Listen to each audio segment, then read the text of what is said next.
د یو سړي واقعه چې د رسول الله صلی الله علیه وسلم د دغه معجزې د وجې ایمان قبول کړ.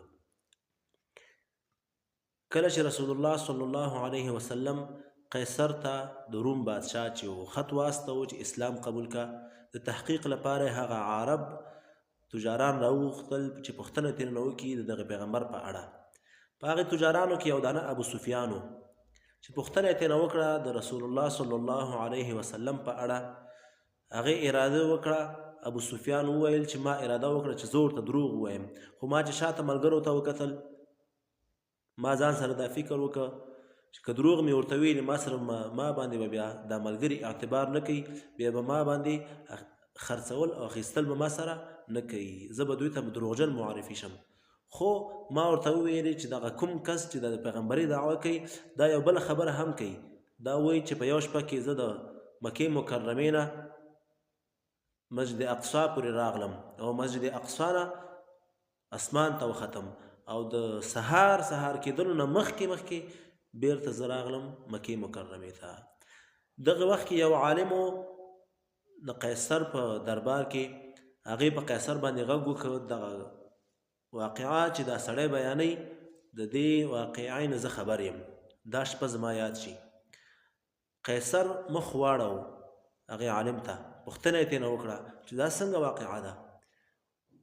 وایي زه به هره شپه په مسجد اقصا کې پاتې کېدلم، کله به چې ټول خلک ووتل ما به ټولې دروازې بندولې او بیا به تلم ویده کېدم به، خو خادم د مسجد اقصا وم.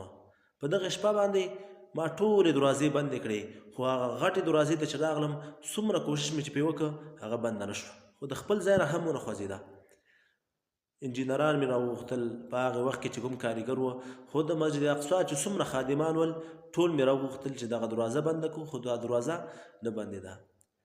دا دروازه مې پرېښوده، کله چې سهار راغلم دا دروازه مې چې بندوله دا دروازه په نرمه سره بنده شوه. خو دغه حالات کې ما چې لاندې وکتل، لاندې د اسونو د خپو چاپونه ول، او چې ما دغه کوړې دغه دروازې ته وکتل، دغه کونډې ته چې ګورم داسې ده لکه اس چې پرې تړل شوی، او د یو نفر د مونځ اثرات هم ښکارېدل چې دلته یو چا مونځ کړی ده. دغه واقعه چې د سړي ویلې زه تصدیق د دې کوم چې رسول الله صلی الله علیه وسلم راغلی و، معراج ته هم تللی ده او مسجد اقصا ته هم راغلی ده. محترمو، دې نه دا معلومیږي رسول الله جل جلاله فرمایي سبحان الذي اسرى بعبده ليلا من المسجد الحرام الى المسجد الاقصى. که یو څوک دې نه منکر شي چې رسول الله صلی الله علیه وسلم اقصا ته نه و تللی، دا سړی کافر کیږي، ځکه چې قرآن کریم ښکاره آیات ده. او که یو نفر دې نه منکر شي چې رسول الله صلی الله علیه وسلم معراج ته تللی و که نه و تللی د مسجد اقصا نه، دې باندې سړی ګمراه کیږي، البته کافر کیږي نه، خو ګمراه کیږي انسان پرې.